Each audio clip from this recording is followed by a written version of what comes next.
चार बेलगाम घोड़े। हम सब ने जीवन में कई कहानियाँ सुनी, पढ़ी या देखी है। इसमें से कुछ एक कहानियाँ ऐसी होती है जो हमारे मन पर गहरी छाप छोड़ जाती है। आज मैं आपके समक्ष ऐसी एक मोटिवेशनल हिंदी स्टोरी लाया हूँ जो आपको मोटिवेट तो करेगी ही, साथ ही आपको अपने आप को इम्प्रूव करने का रास्ता भी बताएगी।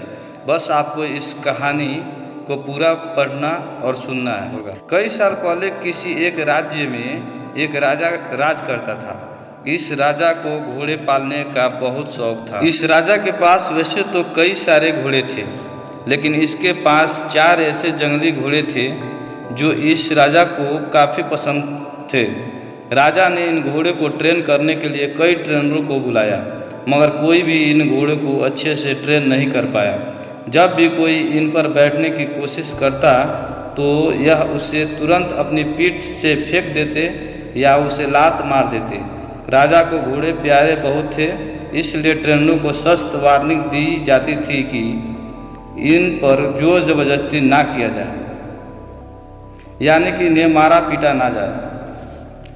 कई महीने निकल गए मगर कोई भी ट्रेनर घोड़े को अच्छी तरह से ट्रेन करने में सक्षम नहीं हो पाया।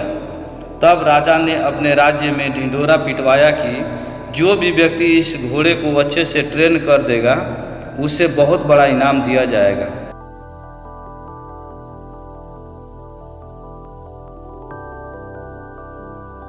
कुछ दिनों बाद एक युवा ट्रेनर राजा के पास आया। राजा ने अपनी शर्त को घोड़े को ट्रेनिंग बिना मार पिटाई होनी चाहिए ऐसा उस युवा को बताई। युवा ने राजा को शर्त मान ली और अपनी तरफ से भी राजा के सामने दो शर्त रख दी। युवा ट्रेनर बोला, मैं आपकी हर शर्त मानने के लिए तैयार हूँ, मगर मेरी भी दो शर्त है जो आप मानो तभी मैं आपके घोड़े को ट्रेन कर पाऊँगा। राजा ने कहा, पहले शर्त तो बताओ। ट्रेनर बोला, पहले शर्त है कि मुझे इन घोड़ों को ट्रेन करने के लिए कुछ महीनों या पूरा साल भी लग सकता है, उतना वक्त दिया जाए। और दूसरी शर्त यह है कि इन घोड़ों के खाने पीने रहने का बंदोबस्त पूरा मुझ पर छोड़ दिया जाए। राजा के पास कोई और विकल्प था नहीं। कोई भी ट्रेनर आज तक घोड़े को ट्रेन करने में सफल नहीं हो पाया था और अब तो नए ट्रेनर भी आने बंद हो गए थे। राजा ने युवा ट्रेनर की सारी शर्तें मान ली और घोड़े उसे सौंप दिए। युवा ट्रेनर अगले दिन से ही एक बड़े से बाड़े में इन घोड़ों को लेकर गया और वहां सबको खुला छोड़ दिया। ट्रेनर भाड़े के किनारे किनारे पर दौड़ने लगा। फिर दौड़ते दौड़ते थकने के बाद यह युवा ट्रेनर वहीं बाड़े में लेट गया। वहां से उठने के बाद उसने खुद ही घोड़े को चारा खिलाया और पानी पिलाया। इन सब प्रक्रिया के दौरान उसने घोड़े को नहीं बांधा था। अगले दिन भी ट्रेनर ने वही सारा काम दोहराया जो उसने पहले दिन किया था। यह काम उसका नित्य कर्म बन गया। वह घोड़े को बाड़े में खुला छोड़ देता, उसे घास चारा खिलाता और बाड़े के किनारे किनारे दौड़ता रहता। धीरे धीरे चारों घोड़े भी उस ट्रेनर के पीछे पीछे दौड़ना शुरू कर दिए। घोड़ों को लगने लगा कि ट्रेनर उनका दोस्त है और उनसे प्यार करता है। सारे घोड़े ट्रेनर के साथ बहुत ही सहज महसूस करने लगे। कुछ महीने बीतने के बाद एक दिन राजा अपने घोड़े को खबर लेने के लिए और यह देखने के लिए कि ट्रेनिंग कैसी चल रही है बाड़े में आया।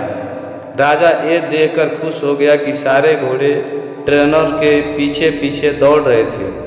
राजा को अब यकीन हो गया कि यह ट्रेनर ही उनके घोड़े को ट्रेन कर सकता है।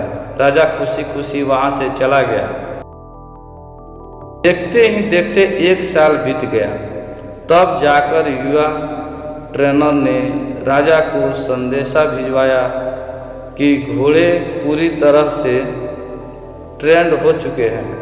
सो राजा एक बार आकर देख जाए। राजा की हाजिरी में युवा ट्रेनर ने एक के बाद एक सभी घोड़े को सवारी की और उन्हें मनचाही जगह पर ले जाकर दिखाया। राजा यह देखकर बहुत खुश हुआ। राजा ने युवा ट्रेनर से पूछा कि मुझे तुम बताओ कि तुमने यह कैसे किया।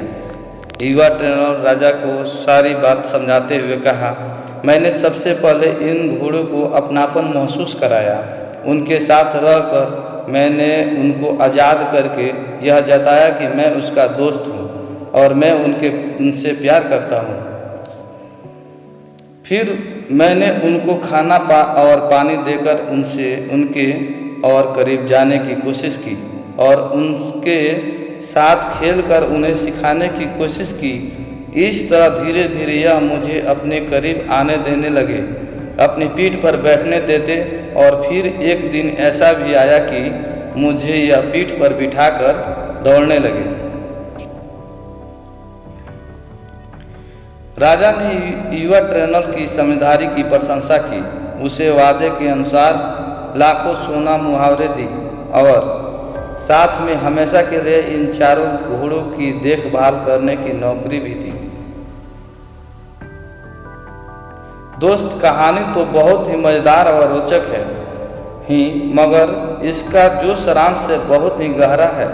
अगर मनुष्य के जीवन के साथ इन चार घोड़ों की तुलना किया जाए तो यह चार घोड़े होंगे चिंता, गुस्सा, घमंड और लालच।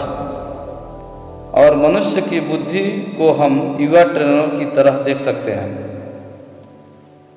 जिस तरह से युवा ट्रेनर में समय लेकर और समझदारी से धीरे धीरे चारों बदमाश घोड़ों पर काबू पाया, उसी तरह कोई भी मनुष्य अपने जीवन के सबसे बदमाश घोड़े यानी कि चिंता, क्रोध, घमंड और लालच पर काबू पा सकता है। पहला अप्रशिक्षित घोड़ा जो कि चिंता है। हमारी बुद्धि को यह समझाना होगा कि चिंता बुरी होती है और चिंतन फायदेमंद होते हैं। चिंता किसी भी समस्या का हल नहीं होता।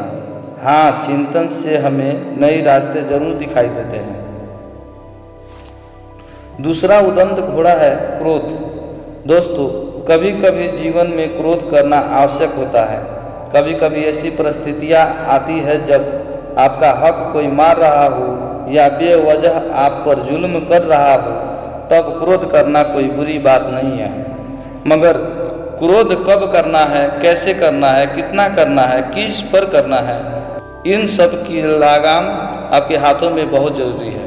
तीसरा उदंड घोड़ा है लालच। लालच ज्ञान पाने की हो तो अच्छी है, लालच अज्ञानता की हो तो बुरी है। लालच धन मेहनत से प्राप्त करने की हो तो अच्छी, लालच बिना मेहनत के गलत तरीके से धन प्राप्त करना हो तो बुरी है। चौथा और आखिरी उदंड घोड़ा है घमंड। मैं यह काम कर सकता हूँ, इसे मैं गर्व कहेंगे, और सिर्फ मैं ही इस काम को कर सकता हूँ, यह घमंड होता है। बस यही सारे फर्क बुद्धि रूप ट्रेनर से इस उदंड घोड़े को समझाना होगा। फिर आपके इन चारों बदमाश घोड़े को देखिए कैसे कंट्रोल में आते हैं। ऐसे ही मोटिवेशनल कहानी सुनने के लिए सब्सक्राइब जरूर करें और बेल आइकन दबाना ना भूलें। Thank you for watching.